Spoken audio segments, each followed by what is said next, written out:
Can you believe it? It's the last day of the year. 2024 was a wild one and expensive. Come back and we'll talk about my top fragrances of the past year, but you gotta come back. Come back.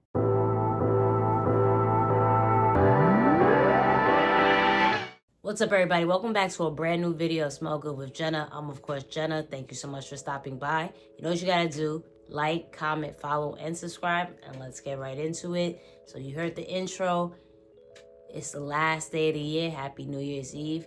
I wanted to do, the trend on social media is recapping fragrances in the past year. So I'm like, let me bring it to YouTube and bring a couple of categories that I feel would be cool to put in a video. So it's not going to be too long, but let's get right into it. So the first category we have is most expensive fragrances. Now, if you're not new to my videos, my channel rather, you know I'm always advocating a good sale. Obviously, you want to get it at a reputable place, but I'm always advocating getting a fragrance on sale. I just don't think spending hundreds and hundreds of dollars is necessarily worth it. So get a good sale, get a good discount. But there's just some fragrances that you can't get a discount no matter where you try to go. You have to pay full price. That was the case for me and Louis Vuitton's Fleur du Désert. I knew I had to pull the trigger on this one. I fell in love with this. Me and my friend went to Bloomingdale's. We saw the Yankees go into the World Series. If you're a baseball fan, I don't want to talk about it. We saw the Yankees go into the World Series, and there's so much fond memories when it comes to this fragrance. I bought this for a whopping $410 plus tax, maybe like $440. Super expensive. My most expensive fragrance specifically this year and probably ever. But I feel it was well worth it. So that is Louis Vuitton's Fleur du Désert. Next category, we have top gourmand fragrance. We're going with Mancera's Amore Cafe. Man, when I tell you this fragrance has had me in a chokehold this past year. It actually came out the previous year, but I got it this year, and it was one of my top purchases this year. I mean, everything about the notes in this fragrance screams gourmand. Ice cream, coffee, brown sugar. It's just so gorgeous. If you're not new to my channel, you know I constantly keep talking about the perfect coffee scent, and this is damn near perfect. Love it. Mancera did its big one. So if you haven't, go ahead and check out Amore Cafe. Next category, we have top vanilla fragrance. This is a tough one for me because I am such a vanilla girly. I love all types of vanilla fragrances.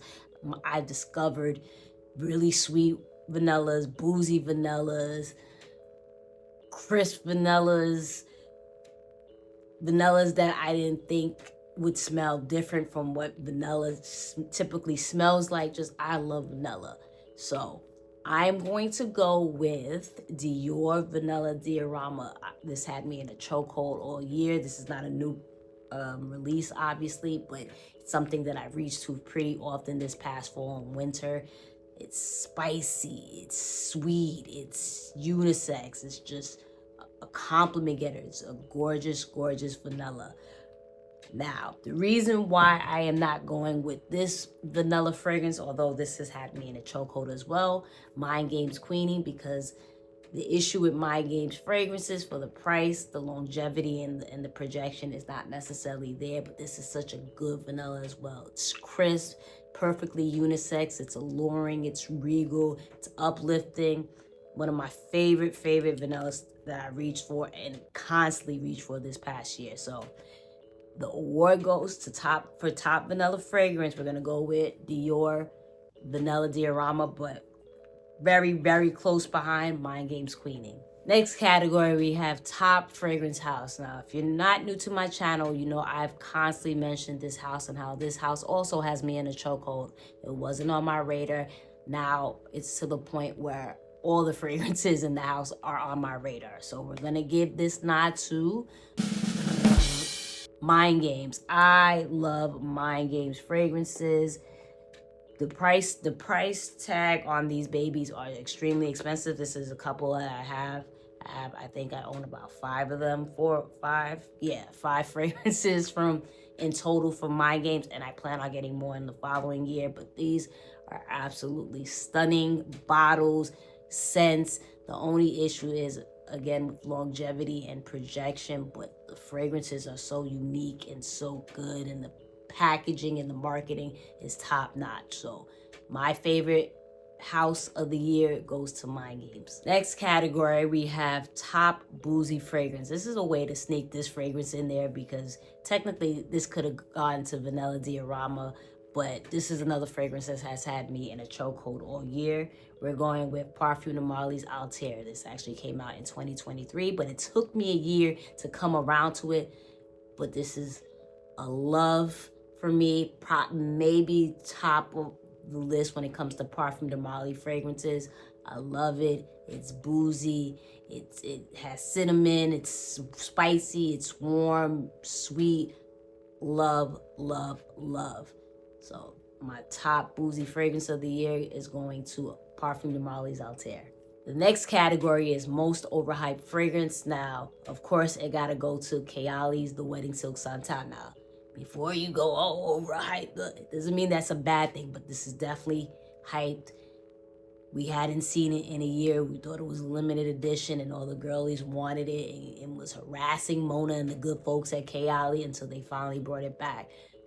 Definitely overhyped, but this is definitely a good one that if you're a Kayali collector, you should have in your collection. So the most overhyped fragrance goes to none other than Kayali's The Wedding Silk Santal.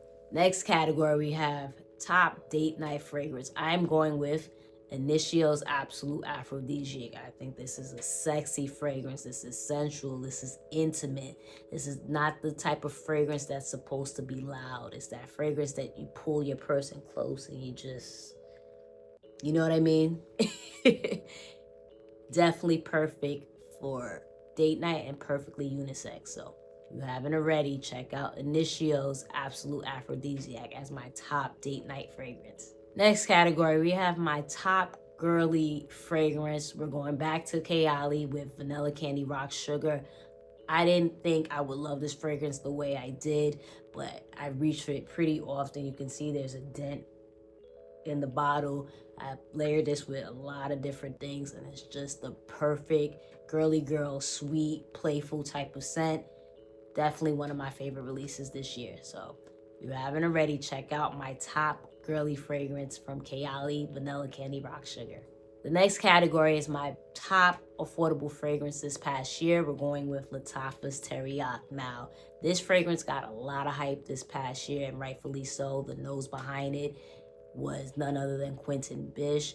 If you're familiar with his work, he's done a lot of our favorite fragrances, such as Delina from Parfum de Marly, I believe Valaya as well, Amouage, Guidance, and Guidance 46, and quite a few other fragrances. So the hype was there for a reason, and he did not disappoint. This is an original blend from Lattafa's because, you know, every 2.5 seconds they're coming out with not only a fragrance, but more than likely a dupe. This is a gorgeous, gorgeous fragrance. I mean, if you're into gourmands and sweet fragrances, this is the one. I actually layered this a lot this past year with Kayali's Vanilla Candy Rock Sugar. Love Don't Be Shy, House of Siage's Minnie Mouse. It's just gorgeous. Honey, caramel, apricot in it, and some other notes. Just a gorgeous, sweet fragrance. And it's sweet but light, in my opinion. Just gorgeous fragrance. So, and all for what, $40? Where I told you my most expensive fragrance was $440. This came in around $40. Even I might even say $50, but still one of the most inexpensive fragrances I got this past year, and well worth it. So if you haven't already, for best affordable fragrance, check out Lattafa's Teriyaki. We got 3 more categories. My next category is top fragrance released this year. I am going with Creed's Centaurus.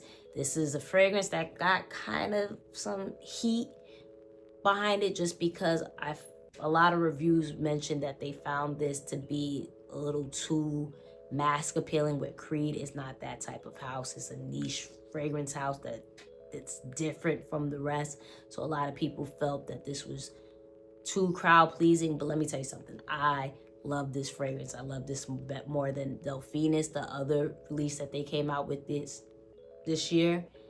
Gorgeous amber, cinnamon, boozy fragrance, and long lasting. I think they did their big one, and they decided to step out the box with something that was crowd pleasing, but still nothing like the rest. So my top fragrance release this year is going to Creed Centaurus.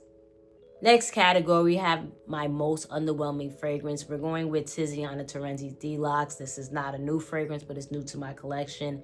The reason why I'm going with it, because even though it smells really, really nice, and like I've mentioned, on the hunt for the perfect coffee fragrance, this reminded me too much of Mancera's Roses Vanille and also Mason Francis Kirkpatrick's Gentle Fluidity Gold.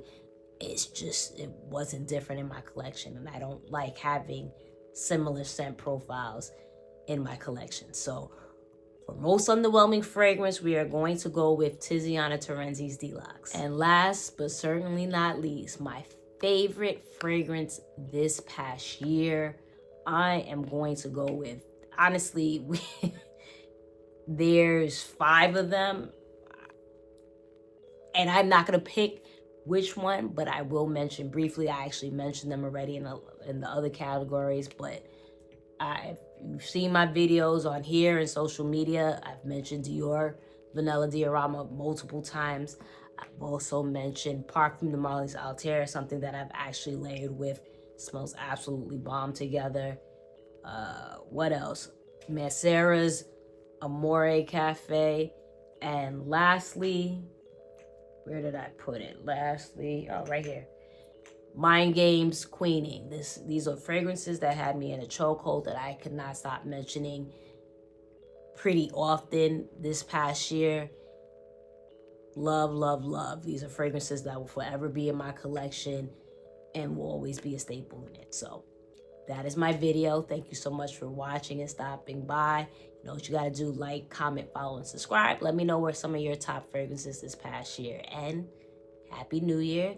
And we'll get right back into it in 2025. And always remember, the best compliment one can get is that you smell so good.